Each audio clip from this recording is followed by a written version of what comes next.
Assalamualaikum dan salam sejahtera. Sinar PM 30 Disember bersama saya Hazal Mokhtar. Susulan isu kartel daging import yang menimbulkan keraguan banyak pihak, kerajaan digesa untuk segera mewujudkan akta halal bagi membolehkan tindakan kawal selia industri halal dapat diseragamkan dengan komprehensif. Ketua Aktivis Persatuan Pengguna Islam Malaysia, Datuk Nazim Johan berkata, langkah ini perlu dilaksanakan bagi menambah baik akta sedia ada yang terpisah mengikut kementerian atau agensi. Menurutnya, ketika ini merupakan tempoh terbaik untuk mewujudkan akta tersebut supaya tidak berlaku kekeliruan dalam mengambil tindakan. Dalam pada itu, beliau turut menyifatkan apa yang berlaku hari ini merupakan satu kelompongan yang tidak dilihat secara jelas tapi membuktikan ada sesuatu yang tidak kena dalam industri halal di Malaysia. Kalau di wilayah persekutuan, penjaja diberi kebebasan untuk berniaga.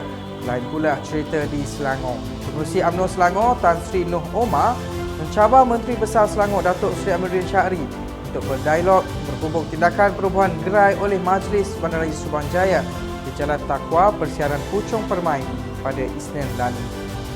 Noh berkata cabaran dialog itu dibuat berikutan beliau dan peniaga gerai berkenaan akan turun ke MBSJ pada Khamis ini untuk berbincang dengan Datuk Bandar berhubung status perubahan gerai itu.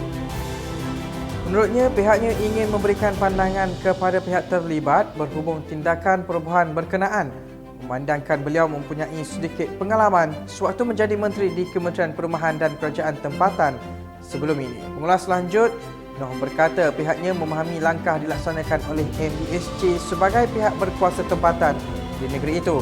Namun pelaksanaan perubahan tersebut pada masa kini adalah sangat tidak bersesuaian.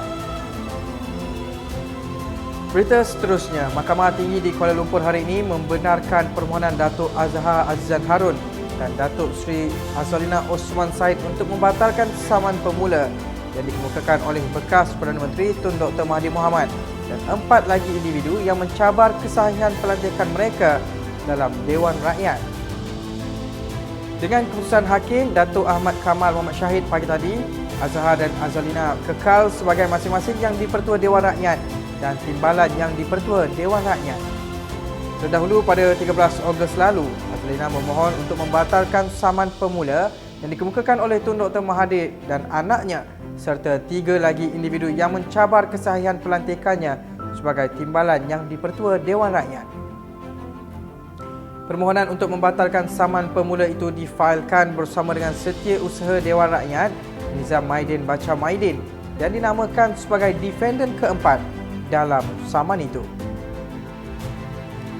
Tiada lagi pengeluaran lesen import rokok oleh Jabatan Kastam Diraja Malaysia bagi permohonan baharu mulai 1 Januari 2021. Ketua Pengarah Kastam, Datuk Seri Abdul Latif Abdul Kadir berkata, pemegang lesen import rokok sedia ada masih boleh membuat pembaharuan lesen.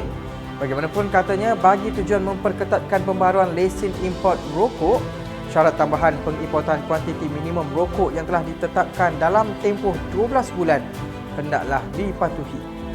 Dalam pada itu, beliau berkata mulai 1 Januari 2021, semua aktiviti pemunggahan muatan rokok, produk tembakau, peranti rokok elektronik dan bukan elektronik termasuk vape serta cecair atau gel tanpa nikotin yang digunakan dalam rokok elektronik hanya dibenarkan di 5 pelabuhan yang telah ditetapkan.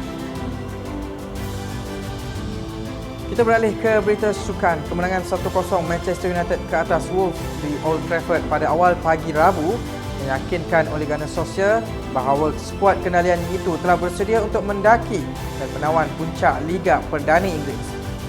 Menurut Solskjaer, hasrat berkenaan dilihat mampu direalisasikan hasil kemenangan 1-0 menewaskan Wolves pada awal pagi Rabu yang sekaligus menyaksikan skuad The Red Devils itu hanya dipisahkan hanya 2 mata dengan pendahulu Liverpool.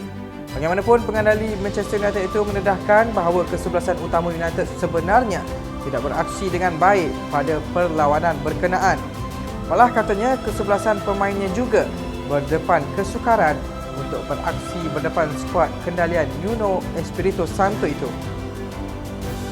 Sebelum kita akhiri Sinar PM hari ini, kepada anda jom kongsi rezeki bersama Karangkraf Medicare, jana pendapatan tanpa modal besar hanya dari rumah. Dan untuk itu, kepada anda semua teruskan setia bersama Sinar Harian di Facebook, Twitter, portal, Instagram dan YouTube. Serta jangan lupa untuk turun aplikasi Sinar Harian bagi mengikuti perkembangan semasa dalam serta luar negara.